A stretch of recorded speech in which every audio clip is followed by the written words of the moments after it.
here we are, a bit of a distance from the house in what used to be our Zone 1. This is our original parcel of land that we bought, 9 years ago. And you can see it's quite overgrown now because this is no longer our Zone 1, but rather our Zone 2, 3, 4, 5.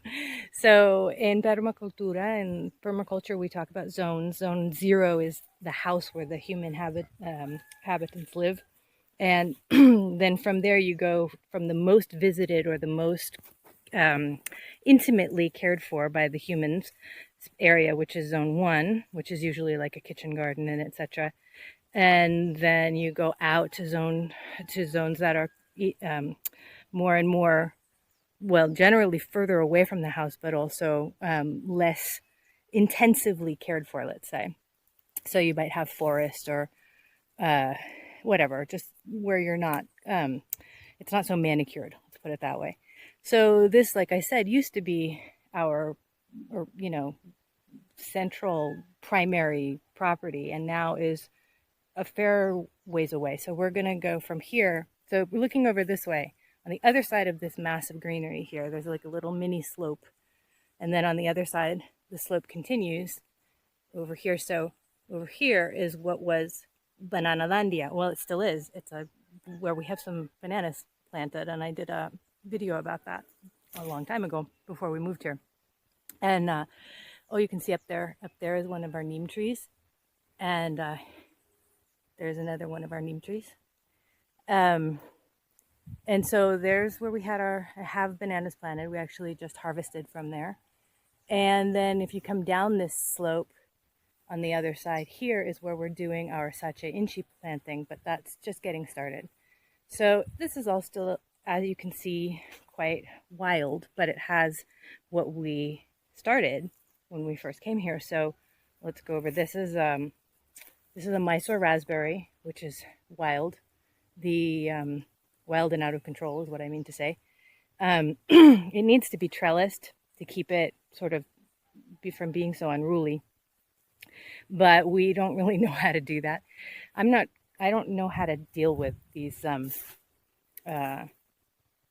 thorny things, but I love the fruit. A lot of people complain that Mysore raspberry is insipid. I think the fruit that's ripened in the shade is really delicious. So, and we love it because it's incredibly thorny. I mean, thorny like, ouch, for real.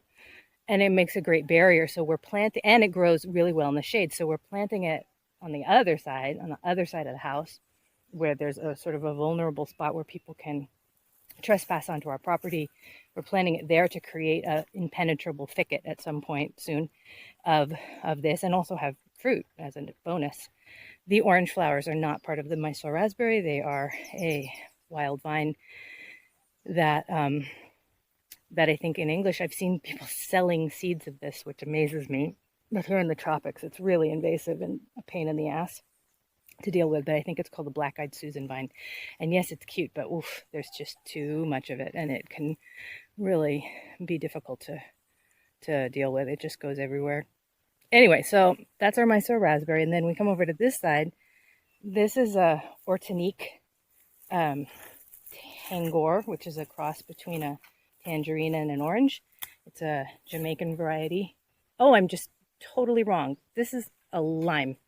This is a lime that was given to us. Look, it has a nest on that leaf there. Somebody's making a nest. That's okay. This is a large size lime that was gifted to us by a nursery guy who said, here, take this. It's really good. So we haven't had fruit from it. This is the best this tree has ever looked. It looks gorgeous. Before it was plagued by scale and ants and sooty mold and all kinds of nasty stuff, and it wasn't growing. And then we had the fire that came through this past, and it got nearly burnt to the ground, and it has come back like gangbusters. So that apparently the fire really did good things for it. So anyway, moving along, this is our mother tree of Thai everbearing mulberry. So it's our large tree that we planted here quite a while ago, before we got the house. And now we take cuttings from it, and we're planting this all over near the house because we love, love, love this fruit, and I just want to have it constantly. Coming back down here, I forgot to mention, I came over here to harvest. Here's a bucket of grass. This is the wild grass that you get in the tropics when you have forest fires. And what you get after the fire is a whole lot of this incredibly invasive grass. So if you can't beat it, join it. I harvested a bucket of it for the bedding for our chickens. You can see we have sesbania, which is a legume. It's often used for forage. In fact, I should grab some leaves of this and see if the chickens like it, shouldn't I? Here we go. Take this leaf. Give it to the chickens. They don't want to come off. And we planted this when we first started this project many years ago. We planted sesbania as a support species for the fruit trees we were planting. It's a legume, so it fixes nitrogen, it gives shade, and it naturalized here. Good. We wanted that to happen.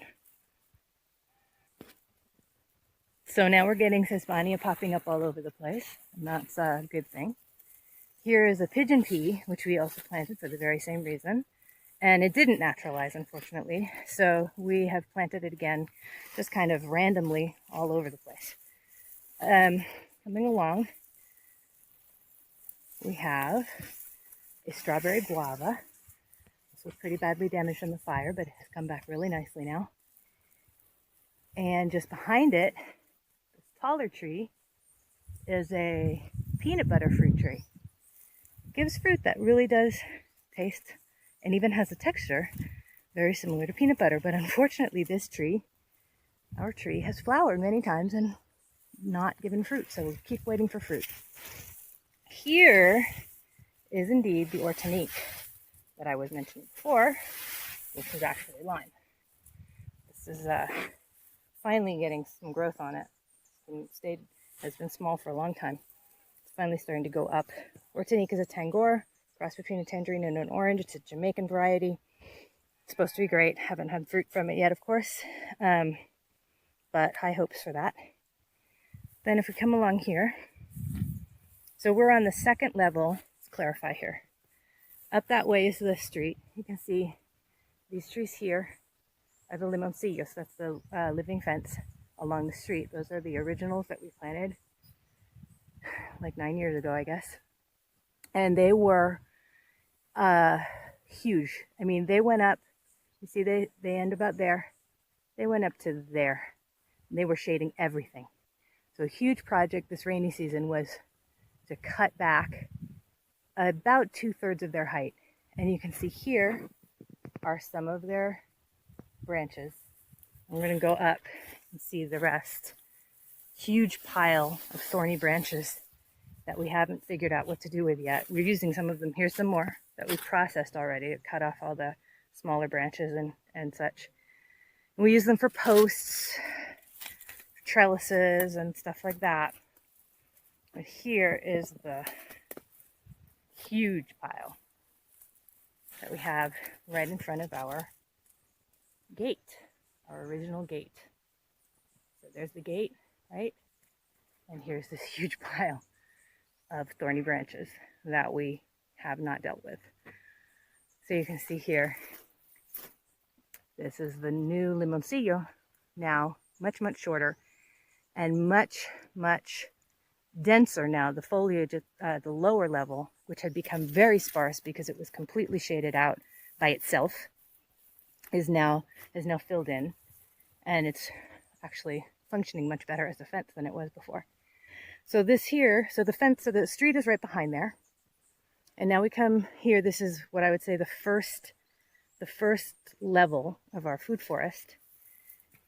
So let's go through this first level. I have to come down, carefully climbing down. And this first tree we meet here is a Suriname cherry.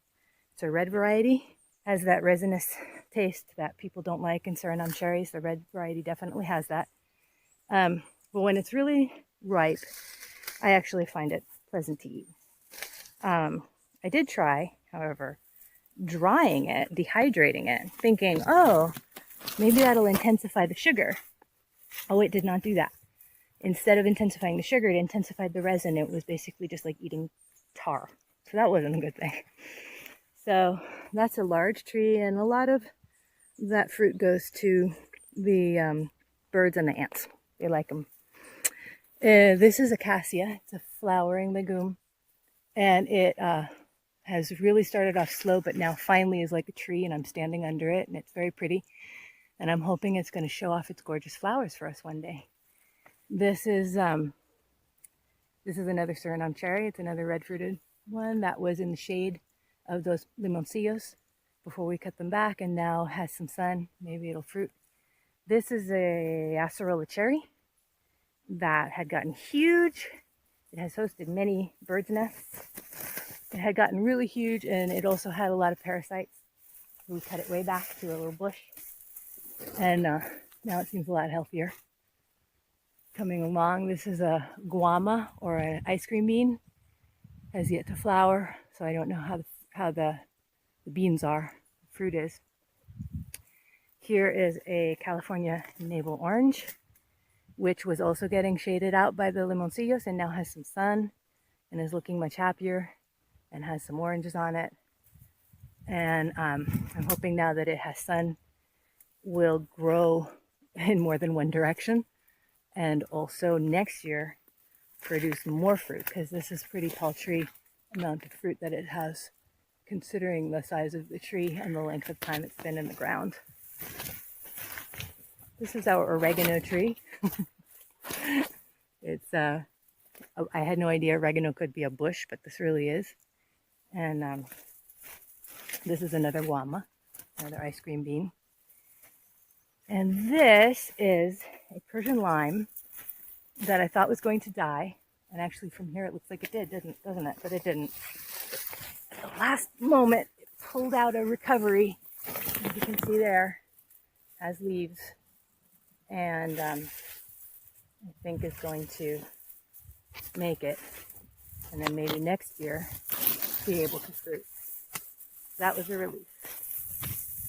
You can see over here on this side, there's more. And here's that annoying black-eyed Susan vine trying to take over everything. And it's on my lime tree. Get off of there. Urgh. You know, vines are much beloved in temperate climates in general, I think, because they're pretty and they cover fences and whatever, and but they don't get out of control. Here in the tropics, man, vines are, I gotta tell you, most of my least favorite plants here are vines. So here is a black Suriname cherry. The fruit of this plant, of this tree, is luscious, absolutely luscious. This is another one, same deal. And in fact, these are both seedlings of a variety, a named variety called Lolita. Here's, you can see this one's flowering. Got flower buds. I can't wait for this fruit. It's just so delicious. The resinous quality is practically non-existent, and it's just sweet, sweet, sweet. Yeah, I really love these fruit. So, yeah, so this is sort of where you can see, this is where we ended before we bought the house. Right here, you can see there's the end of the vetiver line, right? This is the last tree we planted. There was vetiver there that's now was so shaded out that it almost died. Now it's sort of coming back there, but that was the end of that. You can see after that comes weed grass, right? And so this was the end of this path. So, and it still is. Basically, I mean, we've cleared over here on this side. We've cleared up some space, but this is all wildness. We haven't planted anything up here yet. So now we're going to go back down to the other level, and the next level down, level 2, and